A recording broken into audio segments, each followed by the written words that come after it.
on Zoom, if you can show your face, can you just give me a thumbs up if you can hear, even if it's low? I don't see any faces. Xanda, can you just put your thumb up if you can see? Okay, I got some thumbs. Thank you. Thank you. Okay. I know, I apologize for those of you on Zoom. We'll fix this next Sunday, but I will try and articulate and go slowly. So be prepared for a very long sermon, okay? Seeing this sound is not Lou, too bad. will you begin the recording to the cloud?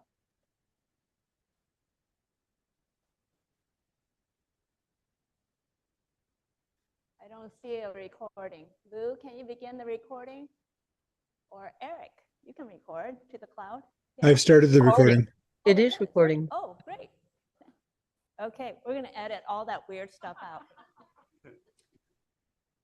So, today is Christ the King Sunday, and it brings to mind a story that my mother told about her conversation with her grandmother.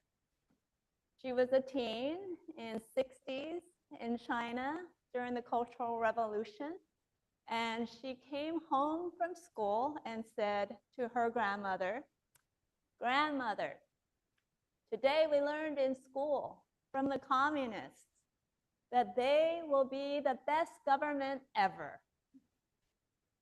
And my great-grandmother heard her say this and said, "The Manchus had their revolution, the nationalists had their revolution, the communists have their revolution, and I am still hungry." So my great-grandmother had a point. All these empires and governments, if you take a long view of history, each one had their promises. Each one thought they could do better than the last one. And some promised peace and prosperity. And each time they took power, the peace turned into suppression and oppression and violence. If you take a look at the long history of our endeavors to bring about change and revolution, it was like each group looked at the chessboard and said, "I know how to do this a new way." But only the pieces got rearranged. And those who are hungry were still hungry. Similar promises were made in first century Rome, in the Roman Empire. This promise was called the Pax Romana, the peace of Rome. And how did they envision this peace would be brought about? Well, they sent the legions to the very perimeter of the empire and surrounded the empire with the soldiers and said, "If you rebel, we will kill you. And therefore we have peace, because no one dares to test our power." Peace through violence, the Pax Romana. And of course, those who were being heavily taxed, who were being conscripted, who were being made slaves, they knew that this was not the peace they were looking for. And so in first century Palestine, there was what we would call great apocalyptic fervor. And pretty much the whole New Testament is written in this apocalyptic fervor. Now, we have watched a lot of movies, doomsday movies, that talk about an apocalypse. And most imagine that there's a final end and it is violent. But apocalypse is about a revelation. That's what it means, a revelation. And what is being revealed here is the question. And those who desire peace, because we are human, we don't really know how to do it by copying what others have done in the past. But we also think we could do it better. We can think a little better and smarter. And so when people desire peace, they would say, well, I know how to move those chess pieces around a little better. I know how to make peace if we would just do war better. If we would just know how to do war better. And so Jewish groups in first century Palestine, there were a variety of groups, and many imagined that there would be this ruler, this Messiah, this king, this Christ, all, by the way, mean the same thing, would come and do war better, amass a stronger army, a more capable army. And because this was a divine thing, the angels might get involved.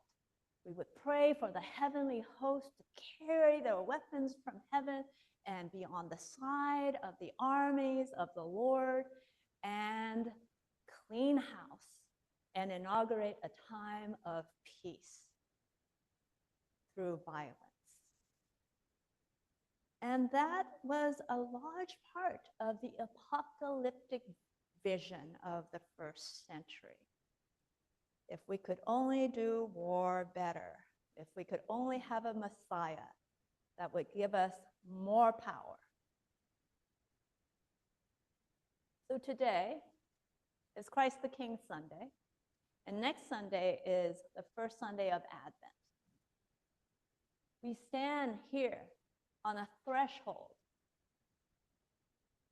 Christ the King Sunday and Advent are making commentary about something. This commentary is not about Christmas. It's not about the Nativity. It's about nations and empires. Christ the King Sunday was put into place in our liturgical calendar because Pope Pius was worried about the rise of totalitarianism and wanted the church to think what it meant to claim Jesus as our king. So here we have commentary at this threshold. What is the nature of God's reign? And is it another chess game? Are Christians going to be just better at moving the pieces around and somehow outsmarting all the empires that have come before by playing the same game? Well, Isaiah, the prophet, said, no, something new is going to happen. What is this new thing? He says, remember not the former things, nor consider you the things of old. Behold, I do a new thing.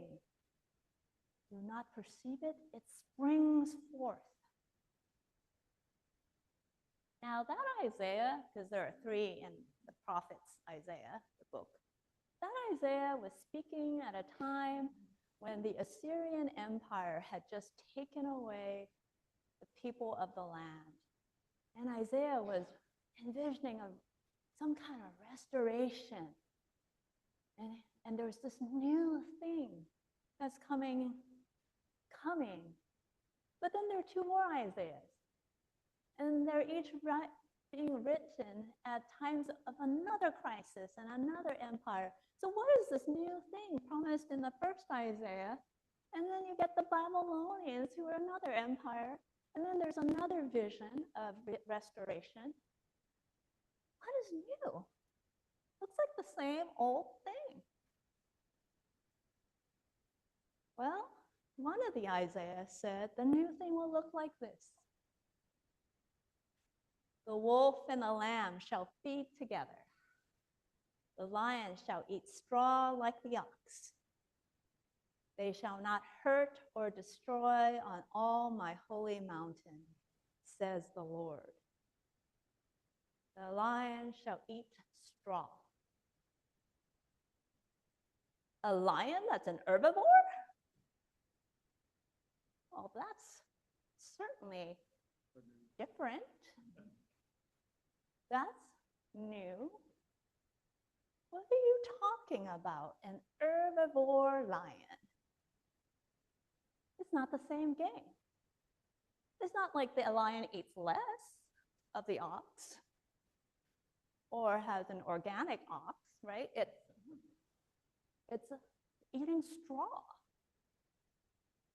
It's like God is saying, in my imagination, for you, for all of humanity, it's not the same game. I'm not going to make you smarter at war. I'm going to give you a whole new way of being, a new humanity in which to live. And then, much later, Jesus comes and walks into the same imagination of God, a whole new way of being. The Pax Romana? No.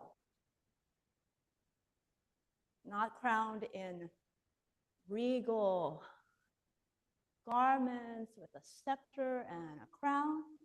Today, we read about Jesus' coronation. The cross.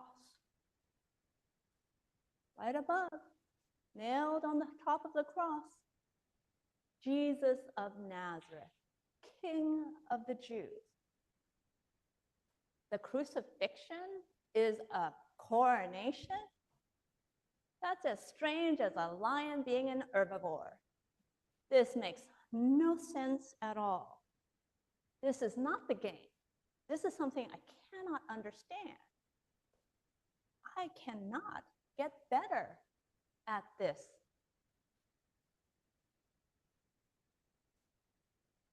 So when Jesus is coronated by his crucifixion, he turns the chessboard over like he turns the tables of the money changer. No more of this. You know, actually, the chess game, historically, was brought back from the Crusades. So that was all about war. So the turning over of a chessboard, I think, is a very apt metaphor for what Jesus is doing. Learn more, know more. Follow me. Follow me on the path of nonviolence. And nobody got it, right? Like when Jesus was crucified, they were just scandalized. Everybody took turns mocking him. First, the leaders, the religious leaders. If you're the Messiah, save yourself. Then the soldiers came. If you're the Messiah, save yourself. Even the guy who was crucified next to him. If you're the Messiah, save yourself. Save yourself. Save yourself. What does it mean? What does it look like to save yourself in this time? Well, where are your disciples? Get them. Call them to action. Pick up their sword. They're scattered. Call upon the angels. Call upon God. Tell them to save you. Bring God's wrath down. You have every right. Clean this mess up. Pour the wrath down like water. What does Jesus do? He forgives them. Father, forgive, for they do not know what they are doing. Oh, yes, we do. We're very smart. We know how to play a game, right? We would even instruct God how to do this game. bring your wrath down on our enemies. So those polled, the leaders, the soldiers, even the guy next to Jesus, if they were part of the Gallup poll, the results would be in. Jesus was an idiot. He failed. His path does not work because in our imagination, in the empire's imagination, there's only one game, the chess game of power.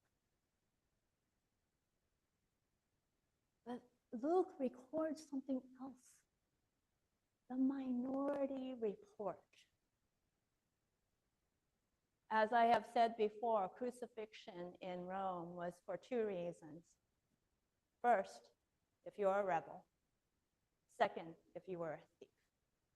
If you were a rebel, then you would be crucified along with all your disciples.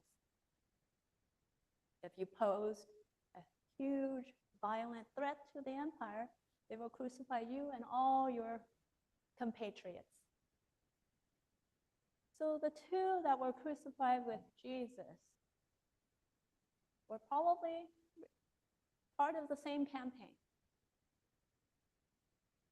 And the other reason was thief. And for some reason, our funeral service was really convinced that they're thieves. But I think the way Luke is doing it here, it's very compelling that they were part of the same team of rebels who were being crucified for treason and rebellion. So one of them was still very much on their program. Overthrow, overthrow, overthrow. But this other one, what were they like? I'd like to imagine. What were they thinking? They had joined this band of rebels to inaugurate a vision. They wanted to be free, maybe. They wanted their bread to eat. They wanted a new world. And so revolution. And this is where he ends up. And he knows he's going to die. He's going to die. And the vision he had for the world, where is it? I imagine that he might have heard of what Jesus had been teaching. And he saw how that, in fact, people were saying Jesus is just not realistic. He doesn't understand how the world works. But imagine this young man might have thought, it's not the difference that the empire is real and Jesus is just imagining a world. What he was actually caught up in, what he was now dying in, was the imagination of the empire. And there was another imagination that belonged to Jesus. It's not the difference between real and imagined, but the difference between two imaginations that have been put in his path. One wants to take over everything, and the other wants to free him. And what he says on the cross as he's dying is really interesting. He says, Jesus, remember me when you come into your kingdom. The only way you can say that is when you have hope. Why would you say that if you didn't have hope? And there he was, hanging on the cross with his last breath, and he has something that's been given to him, some opening in which he might pass from the meaninglessness of his sacrifice into something that would give life even at death. Jesus, remember me when you come into your kingdom. And Jesus says, yes, today, you will be with me in paradise. Even here, the resurrection has started. Today, you will be with me in paradise. That young man walked into the imagination of Jesus, which is an imagination that is about real life, a new humanity that is possible. That is possible. The old ways of repeating violence, like we can figure out a better way to do it and we can tell God even how we would do it. We play that on repeat till the world blows up if that's what we're about. But in Jesus' way, this new imagination, this new humanity, it dispenses with scorekeeping. It dispenses with teaching them a lesson by retaliation. It forgives in the midst of persecution. Whew, that is hard. Have any of you had to try and forgive in the midst of the hardest things? Whew. It takes so much faith, so much belief in a world, in a humanity that sometimes is hard to see. It takes so much faith.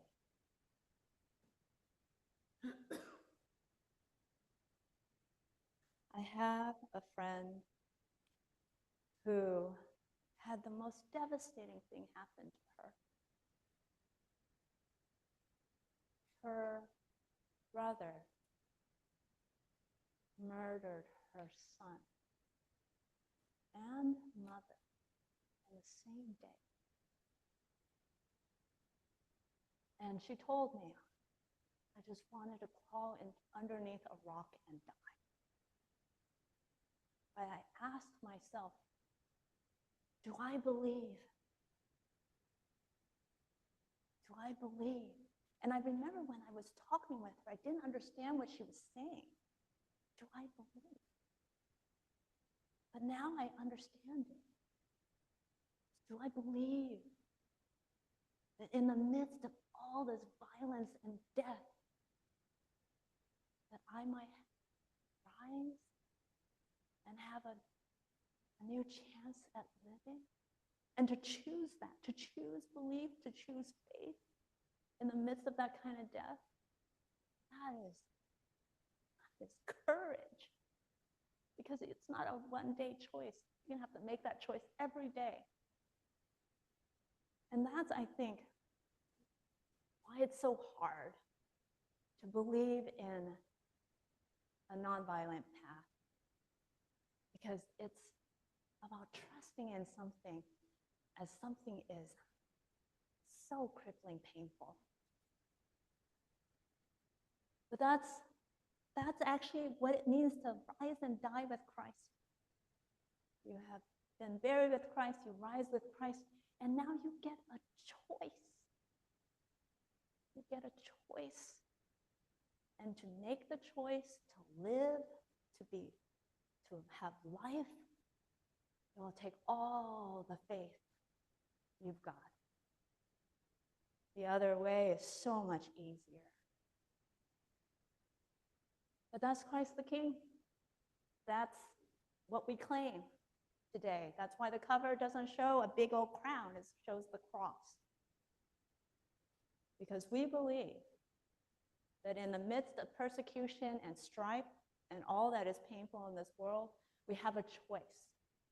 And we might not be able to make it. I tell you, I am not able to make that nonviolent choice all the time.